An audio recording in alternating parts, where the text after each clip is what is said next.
So I'm Tim, and I am a full-time musician. This is my house, and I started blogging about my renovation a couple years ago. I've been doing some interior design work along with being a full-time musician. When renovating my house, there were just a lot of things that I was new to. I had majored in architecture before, but I actually had never really done any type of construction work or renovation work. I had never built furniture really, except maybe a couple pieces in architecture school, but never something that was usable.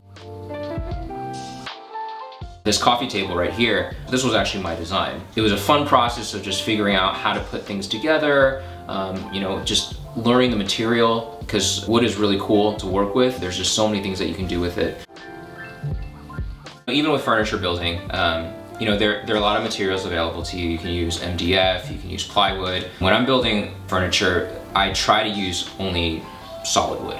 A lot of the chemicals that are used to make MDF or used to make pressed wood, when you start sawing into them and you start creating dust, those chemicals actually leach out. It's not only bad for your health, but it's actually bad for the environment. And the other thing too is there's a longevity aspect as well. Things like MDF and pressed wood, they break down over time. When you have solid wood furniture, well, if something gets chipped or if something gets scratched, you can always sand it down, you can always refinish it. There are multiple ways that you can restore solid wood pieces. So that's why the coffee table that I built, the dining table and the bench that I built, these were all made out of solid wood. So in terms of upcycling furniture, a lot of the furniture that I've gotten has actually been from friends. The TV console was from a friend that had actually moved to a new house and they just didn't have a need for it anymore. So what I did was I just painted the outer part, which was kind of like a dark brown, painted it white, just added some brass hardware to it, and it was done.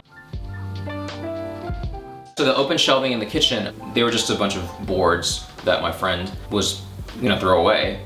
So I just picked up the boards, and they were solid wood, so it was perfect. And then it worked out that the wood boards were the exact length that I needed for the shelves. I just got some brackets, installed them, and so now I have open shelving in my kitchen. I think there were multiple principles that I abide by to keep my life simple. I would say there are maybe two things that have been really helpful for me. One of them is this idea of everything in its place.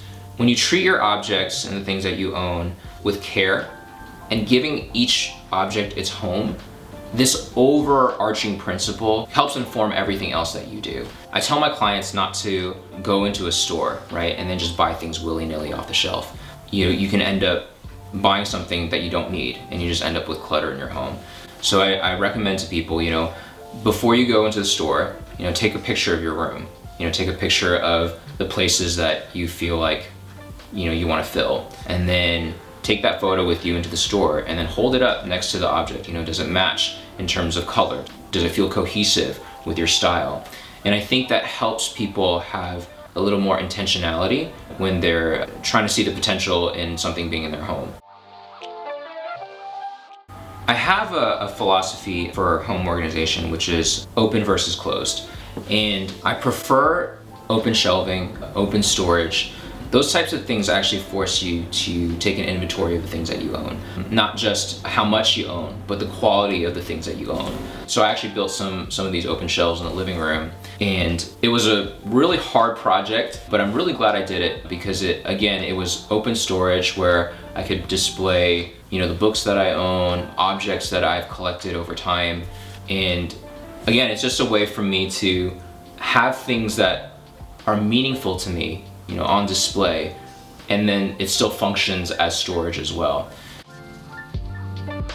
For me, what I wanted people to feel when they came to the home was, oh, this feels pleasant.